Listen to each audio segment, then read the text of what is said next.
रामकृष्ण हरी.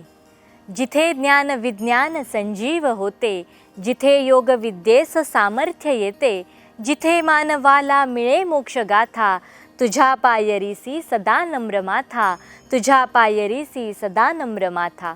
संत श्रेष्ठ ज्ञानेश्वर माऊलींचा संजीवन समाधी सोहळा या अलंकापुरीमध्ये प्रतिवर्षी मोठ्या उत्साहानं पार पडतो. या सोहळ्यानिमित्त विश्वधर्मी प्राध्यापक डॉक्टर विश्वनाथ दा कराड सरांच्या संकल्पनेतून या इंद्रायणीच्या तिरी जागतिक सहिष्णुता सप्ताह सोहळ्याचं आयोजन करण्यात येतं. तीर्थक्षेत्राकडून ज्ञानतीर्थक्षेत्राकडे ही अनोखी संकल्पना या कार्यक्रमाच्या माध्यमातून इथे साकारली जाते.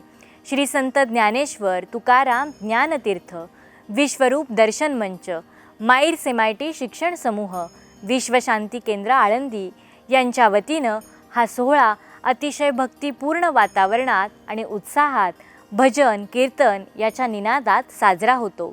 7 दिवस चालणारा हा सोहळा त्याची क्षणचित्र या कीर्तनधारा कार्यक्रमाच्या माध्यमातून आम्ही आपणासमोर सादर करीत आहोत. यात ज्येष्ठ संत, कीर्तनकार, प्रवचनकार यांचे विचार या मंचावर सादर होतात.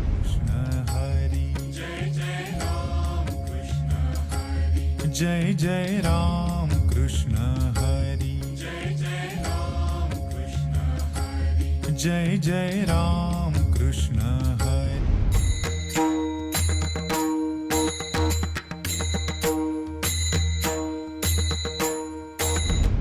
ग्रंथाचा विषय प्रारंभ येईल.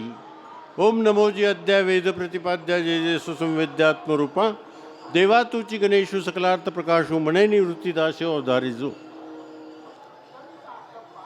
ओम नमोजी अद्या पहिलं जर आलं असेल तर भक्ती क्षेत्रामध्ये आपल्याला साधन भगवंताचं नाव आहे. ओंकार रूपामध्ये भगवंत उपलब्ध आहेत म्हणून ओंकाराची मांडणी प्रथम आली आहे. आणि विठ्ठलाचं नाव आणि ओंकारामध्ये फरक नाही हे संतांनी आपल्याला सांगितले. नाम विठोबाचे घेईने मी वाचे, बीज कल्पांतीचे तुका म्हणे. ओंकार हेच विठ्ठलाचं नाव आहे. बरेच वेळा प्रश्न पडतो की विठ्ठलाचं नावच नाही ज्ञानेश्वरीमध्ये. अरे पहिला सुरुवातच विठ्ठल नामापासून आहे. आपली जशी समज पक्की होईल तसं कळेल. नमोजी अद्या आपल्याला समर्पित कुठं व्हायचं आहे. वारकरी संप्रदायाची भूमिका काय आहे. वारकरी संप्रदाय जर कळायचा असेल तर जनाबाईचं ऐकावं लागेल. वाचावी ज्ञानेश्वरी डोळा पाहावी पंढरी, किंवा नाथ महाराजांचं ऐकावं लागेल. भाव धरुणी वाची ज्ञानेश्वरी, कृपा करी हरी तयावरी, किंबहुना सर्व सुखी. मानवी जीवनामध्ये सुखाची अभिलाषा आहे आपल्याला, परंतु आपल्याला एकच सुख कळलेलं आहे. इंद्रियाधिष्ठित सुख माहिती आहे आपल्याला, देहसुख माहिती आहे. त्यालाच आपण सुख म्हणत असतो आणि तेच मिळवण्यासाठी रात्रंदिवस प्रयत्न करत असतो. जे सुख विनाशी आहे ते सुख मिळाल्याच्या नंतर पुन्हा सुख मिळवण्याची अपेक्षा शिल्लक राहते. ते परमात्म सुख नाही, संसारी सुख आहे, देहसुख आहे. त्या सुखाचे आपण पाठीमागे लागलेलो आहोत. ज्ञानेश्वर माऊली म्हणतात, अरे अरे अरे याच्या पाठीमागे लागू नका. जे सुख परमात्म सुख आहे, आत्मसुख आहे, ईश्वरीय सुख आहे, ते सुख प्राप्त करा. पुन्हा तुम्हाला सुखाची मांडणी सुखाची गरजच भासणार नाही. या जीवाला मुक्त करण्यासाठी, आत्मसुख प्राप्त करण्यासाठी, परमात्म सुख प्राप्त करण्यासाठी आपण इथे आलो आहोत. म्हणून इथे म्हणलं किंबहुना सर्व सुखी पूर्ण होणे. मानवी जीवनाच्या सुखाची पूर्णता कशामध्ये आहे तर आत्मसुख प्राप्तीमध्ये आहे, आत्मज्ञान प्राप्तीमध्ये आहे, ईश्वर प्राप्तीमध्ये आहे, ईश्वर सेवेमध्ये आहे, भक्तीमध्ये आहे. म्हणजे आत्मसुख म्हटलेलं आहे, परमात्म सुख म्हटलेलं आहे, अविनाशी सुख म्हटलेलं आहे. आणि ते प्राप्त करण्यासाठी ते इथे आलो आहोत. आणि तेच ध्येय पाहिजे. ते कसं प्राप्त होईल पुढे सांगितलं आहे. पूर्ण होणे तिन्ही लोकांना, म्हणजे तीन गुणात्मक लोक आहेत, त्रिगुणात्मक लोक आहेत. कोणी रजोगुणी असेल, तमोगुणी असेल, सत्वगुणी असेल, सर्व अधिकारी आहे. सकळाशी येथे आहे अधिकार, सर्वांना अधिकार आहे. परमार्थ स्वीकारलाय का? काय स्वीकारायचं इथं पुढे आलेलं आहे. भजी जो आदिपुरुषी आदिपुरुषी जे सुरुवातीला आलं, ओम नमो जी अद्या, त्या आद्य परब्रह्माला आपल्याला समर्पित व्हायचं आहे. भक्तीमध्ये सामर्थ्य आहे, कीर्तनामध्ये सामर्थ्य आहे. ब्रह्मरूप काय होतसे कीर्तने, जे साधन दिलेलं आहे ते साधन जर योग्य झालं तर हे देहसुद्धा ब्रह्मरूप होतो आणि तो आनंद आपल्याला घ्यायचा आहे, त्या आनंदापर्यंत पोहोचायचं आहे. परंतु इतकी सहजता त्याच्यामध्ये नाही. त्याच्यासाठी ज्ञानेश्वरी काय काय सांगते ते समजून घेतलं पाहिजे. म्हणून आपल्यासाठी भगवंताचं जे रूप दिलेलं आहे, तो हा रे श्रीहरी पाहिला डोळे भरी, पाहता पाहणे दुरी सारोनिया, ज्ञानदेवाने सांगितलं. म्हणून आता विठ्ठल भक्ती, आता विठ्ठल भक्तीचं सूत्र काय आहे? तुम्हाला जर विठ्ठलाची भक्ती करायचं असेल तर पहिला क्रम इथे येतो की तुम्ही वारकरी संप्रदाय स्वीकारला पाहिजे. संप्रदायाशिवाय भक्ती होत नाही. ज्ञानेश्वरी सांगते, मी नाही सांगत. गुरु ही प्रसन्न होय, शिष्य विद्या किरळ आहे, परी ते फळे संप्रदाय उपासलिया. आता इथे मी जर प्रश्न विचारला आपल्याला समोरच्या मंडळींना की किती लोकांच्या गळ्यात माळा आहेत, हात वर करा. करा बरं एकदा हात वर. खरे करा मात्र. वा वा, अभिनंदन. ज्याच्या गळ्यात माळ नाही त्याने यायचंच कारण नाही. कशासाठी यायचं? काय संबंध आहे तुमचा? तुम्ही विठ्ठल भक्त झालात का? ज्ञानदेवांना विठ्ठलांना भक्त आवडतात हो, माणसं आवडत नाहीत, गर्दा आवडत नाही. भक्ताचा उद्या गर्दा.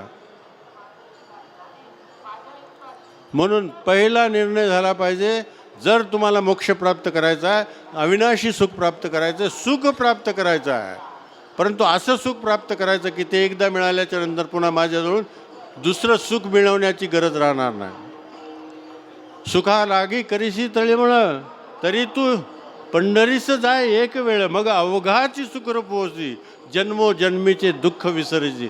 नाथ महाराज जनार्दने मज सांगितला मंत्र, राम नाम पवित्र जप करी. जनार्दन स्वामीच्या सारख्या महान संतांनी, ज्यांनी सिद्ध पुरुष आहेत, ज्यांची वाचा सिद्ध आहे, ज्यांच्या जीवनामध्ये खूप असं रामनाम घडलेलं आहे, त्याच्या मुखातून जेव्हा रामनाम आपल्याला प्राप्त होते तेव्हा मंत्र असतो. नाही तर फार सोपं आहे. लहान लेकरू सांगेल तुम्हाला रामनाम घ्या, रामनाम पवित्र आहे. काय अनुभव आहे तुमचा पवित्र आहे म्हणून? तुम्ही पवित्र झालात का? तुम्हाला अंतरंगामध्ये वाटते का मी पवित्र झालो, मी पुण्यवान झालो असं वाटतं का? जोपर्यंत वाटत नाही तोपर्यंत नुसतं पवित्र आहे पवित्र आहे. त्याच्यासाठी लक्षात घ्यावं लागेल, या संतांचा बोध लक्षात घ्यावा लागेल. अत्यंत महत्त्वाचा बोध आहे. पहिलं तर आपला विठ्ठल भक्ती ठरली, माळ घातलेली आहे, वारी ठरलेली आहे. वारीचा दिवस माझ्या जीवनामधला अंतिम महत्त्वाचा दिवस आहे. त्या दिवशी माझ्या जीवनामध्ये त्याच्या इतकं मोठं काम येऊ शकणार नाही. तो वारकरी सर्व सुख प्राप्त करायचं असेल तर आद्य पुरुषाची भक्ती करायला पाहिजे.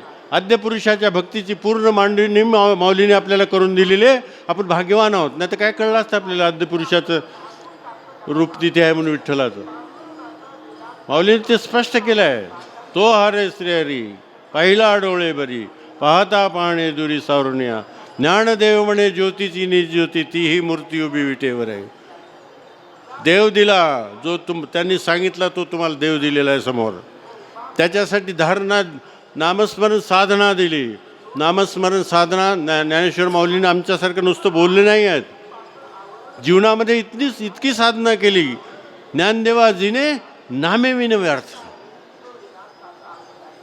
इतकी साधना केली. मग जगाला सांगायला लागले, अनुभव घेतला. कशासाठी? स्वतः अनुभव सिद्ध झाले आणि मग सांगितलं की हरिनामामध्ये शक्ती आहे आणि जप केला पाहिजे. म्हणून संतांचं बोलणं अध्यात्म अनुभूती सिद्ध आहे हे पहिला लक्षात घेतलं पाहिजे. कारण आत्मज्ञान वगैरे ह्या बोलण्याच्या गोष्टी आहेत. हो, आत्मज्ञानाचा अधिकारी 1 कोटीमध्ये एखादा असतो. बहुनान जन्मना म्हणते, अनेक जन्माची साधना करावं लागते तेव्हा आत्मज्ञान प्राप्त होतं. मग आपल्याला संधीच नाही का? संधी नसती तर लिहिलेलं गेलं नसतं. निश्चित संधी आहे, परंतु संधी तेव्हा आहे की जेव्हा माझा विश्वास ज्ञानेश्वर माऊलीवर बळकट होईल, की ज्ञानेश्वर माऊली अध्यात्म अनुभूतीवर बोलतात आणि त्यांनी सांगितली तोच परमार्थ आहे, तसं मी वागलं पाहिजे. इतका पूर्ण विश्वास निर्माण करण्यासाठी याचं ज्ञानेश्वरी हृदय वाटलं पाहिजे आपलं. ज्ञानेश्वरी सद्गुरू वाटला पाहिजे. हरिनाम साधनेला अंतकरणामध्ये ओढ लागली पाहिजे की मला कुठला तरी सद्गुरू भेटावा, त्यांनी माझ्यावर कृपा करावी आणि माझ्या मनामध्ये हरिनाम रुजावं. ज्ञानेश्वर माऊलीला निवृत्तीनाथाने दिलं म्हणून जमलं म्हणून सांगतात माऊली.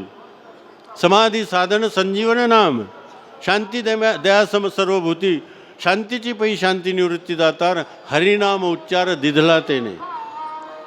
ज्ञानेश्वर माऊली सारख्याला सद्गुरूकडून घ्यावं लागतं तर आपण कुठे आहेत?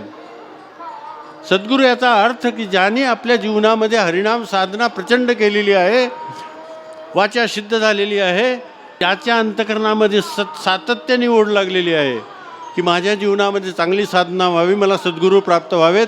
आणि मग त्याला जर प्रयत्न करत असेल तर निश्चित स्वतः ज्ञानेश्वर माऊलीसुद्धा त्याला आशीर्वाद देतील. ज्ञानेश्वर माऊली देतील, ज्ञानेश्वरी देईल. संप्रदायाप्रमाणे अनुग्रह घेतला पाहिजे. नाथ महाराज बोलतात आपल्या अभंगामध्ये, ओम नमो ज्ञानेश्वरा करुणाकरा दयाळा तुमचा अनुग्रह लादलो. नाथ महाराज काही सामान्य होते का? दत्ताचं ज्याला दर्शन झालं आहे, प्रत्यक्ष दर्शन झालं आहे, तरी ज्ञानेश्वर माऊलीजवळ काय म्हणतात? तुमचा अनुग्रह लादलो.